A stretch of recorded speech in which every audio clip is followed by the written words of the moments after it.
Noël, bonsoir. Bonsoir. Bienvenue. Alors, pourquoi ce livre sur Billy? Est-ce que ceux qui existaient, ceux qui sont sur le marché, ne vous donnaient pas satisfaction? Ah, c'est une jolie question pour m'accueillir, ça. Ben oui, on peut toujours se poser ce type de questions. Il existait des ouvrages, pas tant que ça. Celui que je préfère, pour ne rien vous cacher, c'est un livre de Marc-Édouard Nab, que vous connaissez certainement, où il parle de Billy, il parle autour de Billy, mais pas sur Billy.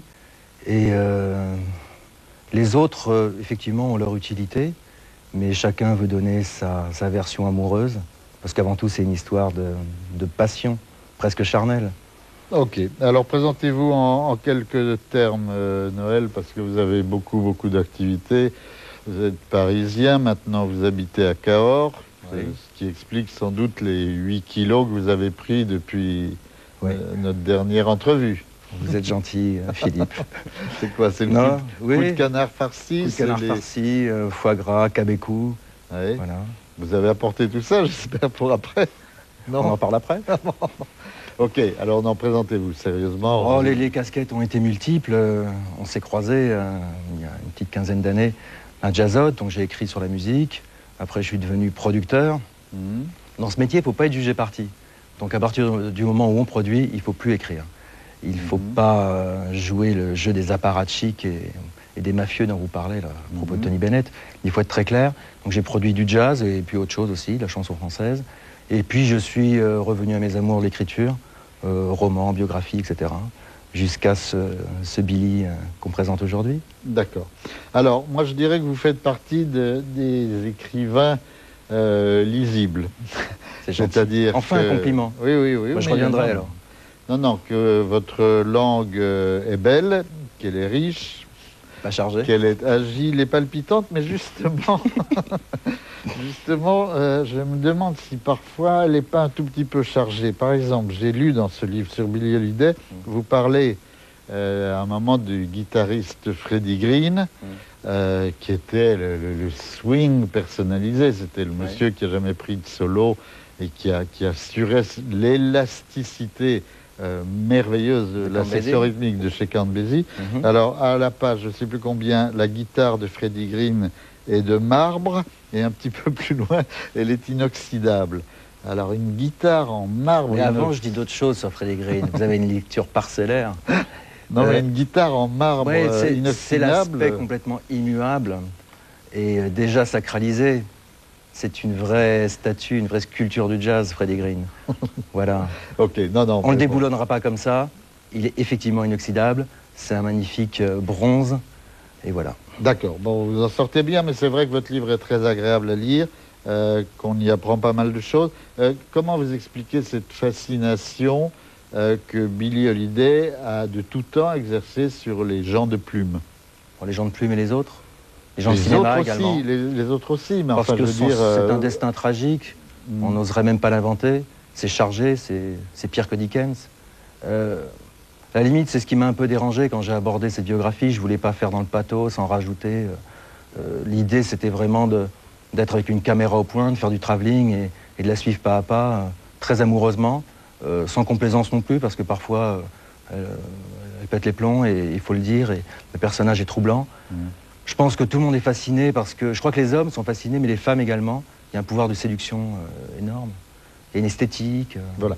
Si on devait résumer le personnage ou la vie de Billy Holiday en une minute, on va dire quoi? Que c'est lui.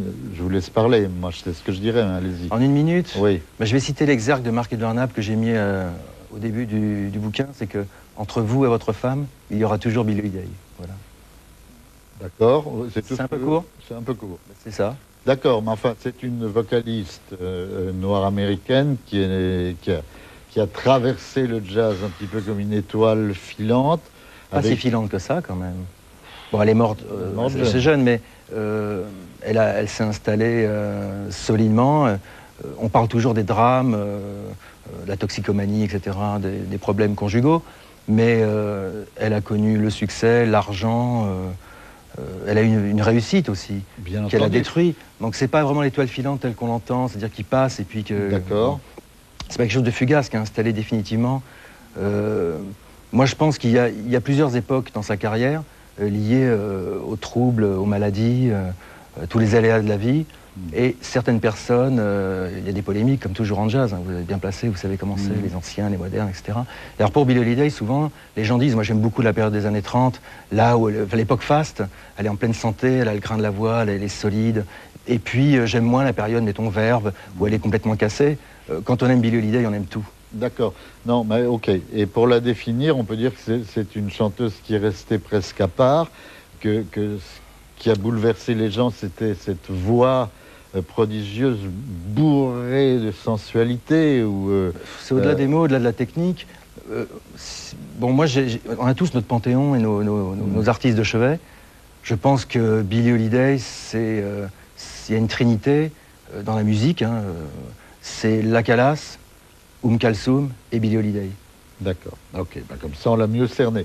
Alors, pas dernière question, mais quand même, comment est-ce que vous avez mené votre enquête? Parce qu'on lit ce livre et comme il est bien écrit, malgré les petites vannes que je vous ai envoyées tout à l'heure pour le plaisir, j'adore ça. On a souvent l'impression d'être véritablement aux côtés de Billie Holiday, soit quand elle est dans sa cuisine et qu'elle prépare des haricots rouges pour Lester Young, soit quand elle est dans sa salle de bain et qu'elle s'enfile une seringue de poison dans les veines. Oui.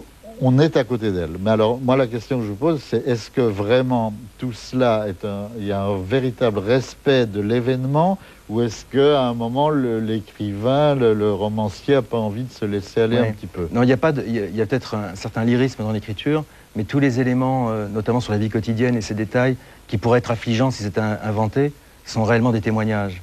Alors, au lieu de faire un propos rapporté, de l'insérer dans le texte, j'ai préféré travailler en tant que narrateur.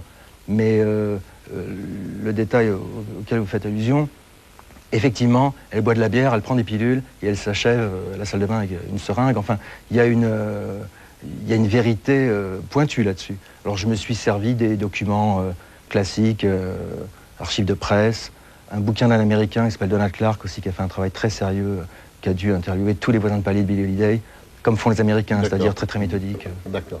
Ok. Et alors, ce qu'il y a d'agréable avec ce livre, c'est un livre disque, et qu'il est donc accompagné sur la pochette intérieure vers la fin du livre. On a le plaisir de découvrir un compact consacré à Billie. Alors, selon quels critères ont été choisis les titres de... Ça, c'est du bonheur d'avoir un disque qui accompagne la biographie d'un chanteur. Oui. C'est Gilles Pétard de Mélodie qui s'est occupé de ça. Moi, j'ai demandé à ce qu'il y ait Billy's Blues parce que les chapitres portent des titres de Billie Holiday. J'ai demandé à ce qu'il y ait un titre de plus, mais il avait fait une très très très bonne sélection. Et bon, j'ai eu qu'à regarder et j'étais d'accord. D'accord. Donc, parlons chiffres, si je puis dire. C'est un livre, je crois, qui est vendu 149 francs. C'est-à-dire que pour le prix soit d'un compact, soit d'un livre, là, on a les deux. Oui. Hein, bon, vous faites des bonnes œuvres, c'est magnifique. Oui. Qu'est-ce que vous nous préparez maintenant, alors? Un Negro Spiritual et Gospel aux éditions Fayard, pour le printemps, si je suis à l'heure. Voilà. Okay. Alors là, vous êtes tombé dans le panneau. Vous allez nous sortir un livre qui s'appelle Negro Spirituals et Gospel. J'ai appris par cœur à un moment la différence pour ce que je me trouvais dans un dîner. C'est comme ça qu'on peut être coincé. Ah, mais vous qui connaissez le jazz, alors c'est quoi la différence entre Negro Spiritual et vous allez me poser la question. Je vous la pose parce que je ne me rappelle plus de la réponse. On parle chiffre, combien je gagne? Vous revenez dans 10 ans. Super. Donc faites la promotion de votre livre sur le gospel maintenant. Alors je vais être schématique. Hein. Très. Negro Spirituals, c'est, on va dire, le chant archaïque, religieux, sacré. Archaïque avant que le gospel apparaisse sur les scènes profanes et soit développé auprès d'un large public. Globalement, c'est ça. Negro Spiritual, c'est la forme ancienne et le gospel, la forme moderne, légèrement profanisée, si on peut dire. D'accord. Et il y avait une différence de taille qui était sur le texte même, entre Ancien et Nouveau Testament. Voilà. On disait souvent que le Negro Spiritual était fondé sur les textes de l'Ancien Testament et l'inverse. Bon, ça c'est relativement juste, parce que certains textes de gospel reprennent des éléments de l'ancien, il y a des frontières très floues, donc tout ça doit être analysé en finesse, ce qui fait l'objet d'un livre. D'accord, eh bien formidable, on le lira avec plaisir. Merci d'être venu. Est-ce que vous aimez Tony Bennett? j'aime bien ce que vous avez dit sur Tony Bennett, et je trouve que le clip avec Billie Holiday n'est pas sacrilège. Non, il est magnifique. Contrairement à ce que certains ont pu dire, et c'est pas plus sacrilège que d'écrire un livre sur elle. Voilà. Belle chute. Merci. Ok, Noël Balin, bonne chance pour ce livre. Sans plus tarder, on part vers Jazz à Vienne, accompagné par le quartet de Ralph Sharon. Voici Tony Bennett, vous allez vous régaler. The music called jazz